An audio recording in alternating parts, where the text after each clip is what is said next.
Le thème de la précarisation des salariés du privé est souvent lié à celui du développement d'autres types de contrats que le CDI.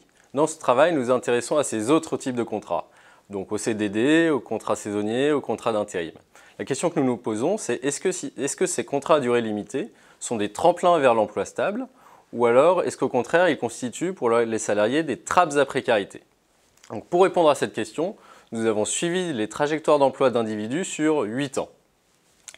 Et nous avons regardé si les personnes qui étaient initialement en contrat à durée limitée, est-ce qu'elles avaient plutôt tendance à obtenir un CDI les années suivantes, ou alors est-ce qu'elles avaient plutôt tendance à multiplier les périodes en contrat à durée limitée ou les périodes de chômage et d'inactivité.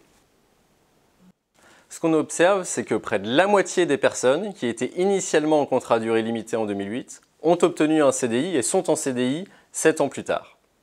À titre de comparaison, seuls 30% des personnes qui étaient initialement au chômage indemnisé en 2008 ont obtenu un CDI et sont en CDI 7 ans plus tard, et un peu plus de 70% des personnes qui étaient initialement en CDI.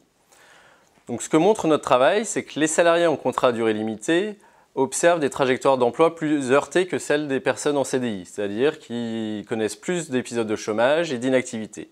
Mais cependant, une grande partie des salariés initialement en contrat à durée limitée obtiennent au cours des années un CDI. Et en général, quand ils obtiennent un CDI, c'est dans la même entreprise que là où ils ont effectué leur contrat à durée limitée. C'est le premier point.